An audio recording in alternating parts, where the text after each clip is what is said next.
இவருக்கும் வணக்கம். விருச்சிக ராசி நேயர்களுக்கு உங்களுடைய வாழ்வில் உங்களுக்கு கிடைக்க வேண்டிய பெயர், புகழ், பதவி, திருமணம், தொழில், உத்தியோகம், செல்வம், ஆரோக்கியம், குழந்தை வரம், எதிரிகள் தொல்லை நீங்க தைப்பூசமான இன்று அதாவது நிகழ்ந்து கொண்டிருக்கும் தினத்துல முருகப்பெருமானை இப்படி வழிபடுங்க. இப்படி முருகப்பெருமானை நீங்கள் வழிபடுவதன் மூலமாக நினைத்தவை நிச்சயம் நடந்தேறும். அப்படி என்ன மாதிரியான நன்மைகள் எல்லாம் ஏற்பட இருக்கு, கிரக நிலைகளின் ரீதியாக அமையிருக்கும் சாதகங்கள் என்ன, குறிப்பாக விருச்சிக ராசி நேயர்களுக்கு தைப்பூசமான இன்றைய தினத்துல மற்ற கிரகங்களுடைய சஞ்சார நிலைகள் என்ன என்று பார்க்கும்போது இந்த கிரகங்களுடைய சஞ்சார நிலைகளின் காரணமாக மேலும் என்ன மாதிரியான நன்மைகள் எல்லாம் உங்களுடைய வாழ்வில் ஏற்பட இருக்கு என்பது குறித்தான முழுமையான பதிவு தான் இந்த வீடியோல நம்ம விரிவா பார்க்க போகிறோம். அதற்கு முன்னாடி தைப்பூச சிறப்பை பற்றி சற்று விரிவாக தெரிந்து கொள்வோம். தை மாதம் என்றாலே பூசம்தான் நம் நினைவில் வரும்.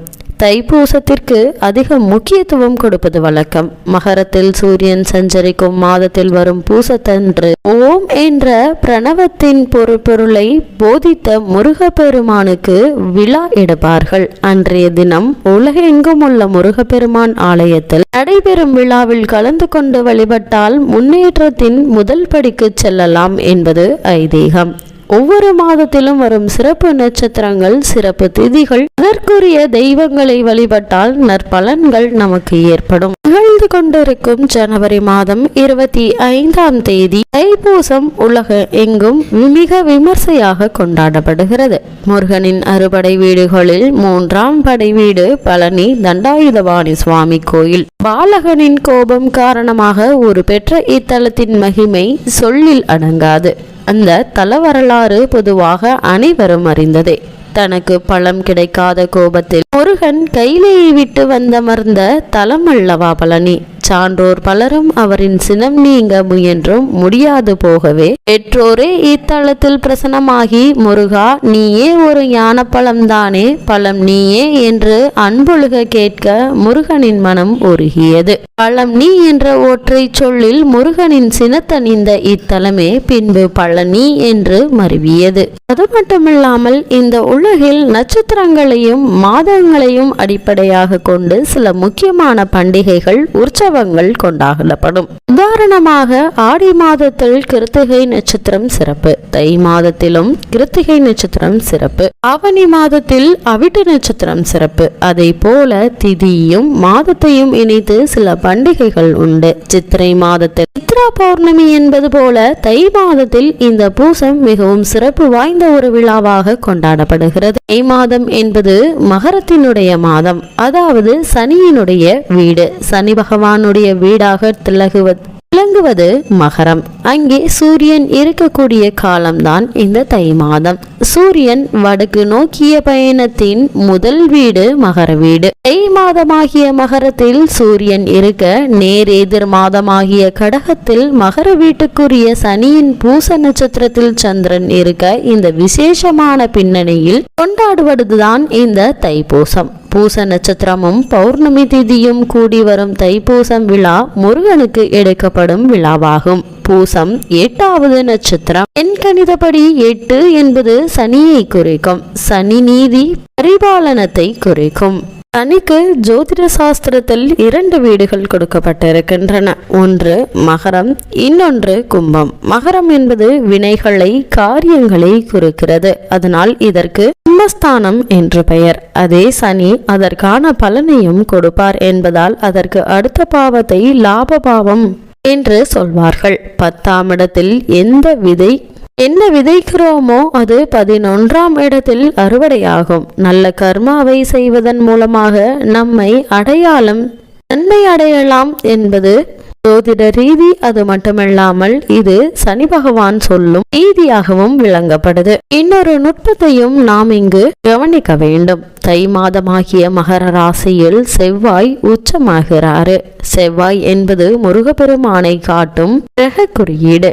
பெண் தெய்வமாக இருந்தால் துர்க்கையை குறிக்கும். அதனால்தான் தை மாதம் வெள்ளிக்கிழமை அம்பாளையும் பூசத்தில் முருகப்பெருமானையும் எட்டுகின்றனர். வணங்கி 8 இலக்கையும் எட்டுகின்றனர். 8 என்பது துன்பத்தை குறிப்பதால் அந்த துன்பத்தையும் முருகப்பெருமான் வழிபாட்டின் மூலம் நீக்கிக் கொள்கின்றனர். சனியினுடைய ஆதிக்கம் கடுமையாக இருக்கும்போது, அதாவது குறிப்பாக 7.5 சனி, அஷ்டம சனி, கண்ட சனி, அர்த்தாஷ்டம சனி, அதே சனி நட்சத்திரமான பூச நட்சத்திரத்தில் சனியினுடைய மகர ராசியில் உச்சம் பெறும் முருகனை வணங்கி நிவாரணம் பெறுகின்றனர். அது மட்டுமில்லாமல் இன்றைய தினத்தில் முருகனை வழிபட வினைகள் அறுபடும்.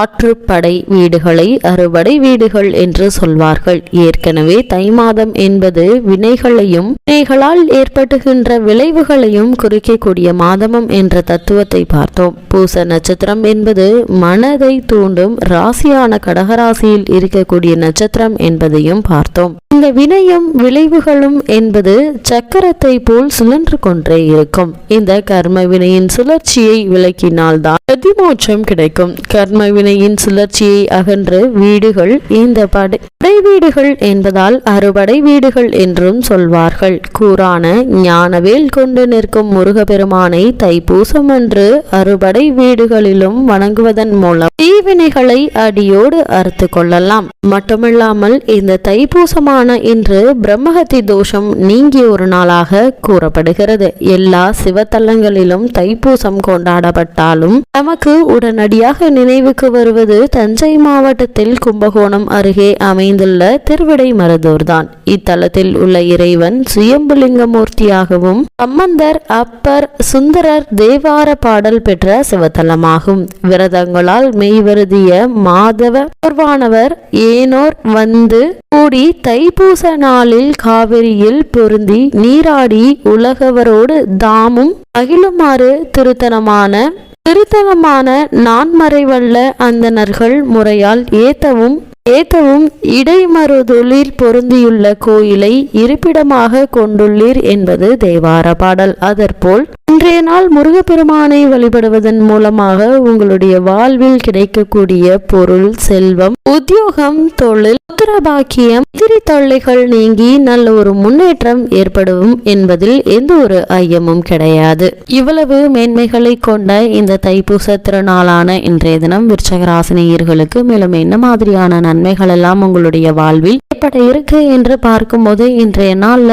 ராசிநாதனான செவ்வாய் உங்களுடைய ராசிக்கு 2ஆம் இடத்தில் சஞ்சரிக்கிறாரு. அவரோடு சப்தமாதிபதி மற்றும் கலத்திரஸ்தானாதிபதியுமான சுக்கிரனும் இணைந்திருக்கிறார்கள். இது நல்ல ஒரு கிரக சஞ்சாரமா அமைஞ்சிருக்குதுங்க விருச்சிக ராசினியர்களுக்கு. அது மட்டும் இல்லாம தைப்பூசமான இன்றைய தினத்துல நீங்கள் முருகப்பெருமானை வழிபட்டு எந்த ஒரு செயலை மேற்கொண்டாலும் அவற்றிலும் உங்களுக்கு வெற்றி நிச்சயம் என்பதில் எந்த ஒரு ஐயமும் இல்லைங்க.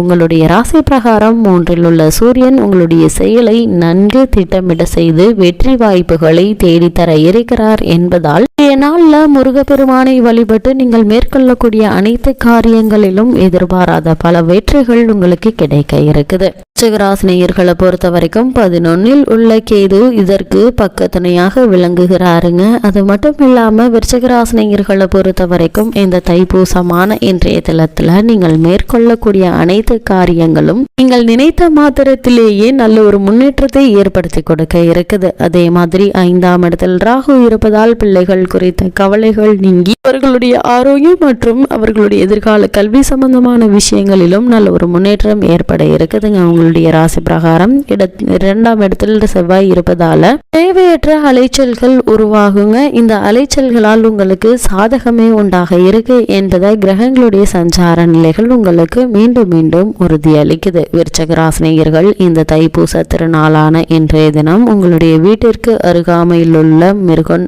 ஆலயத்திலோ அல்லது அறுபடை வீடுகளுக்கோ ஏதாவது ஒன்றிற்கு சென்று முருகப்பெருமானை இன்று நீங்கள் வழிபடுவதன் மூலமாக உங்களுடைய வாழ்வில் ஏற்பட்டு கொண்டிருக்கும் அனைத்து இன்னல்களும் நீங்கி எதிர்பாராத பல முன்னேற்றங்கள் நீங்கள் நினைத்த அனைத்துமே கிடைப்பதற்கான சாத்தியக்கூறுகள் இருக்குதுங்க. குறிப்பாக பெயர், புகழ், உத்தியோகம், திருமணம், குழந்தை வரம் என அனைத்து பாக்கியமும் உங்களுக்கு கிடைக்கும் என்பதில் எந்த ஒரு ஐயப்பாடும் கிடையாது.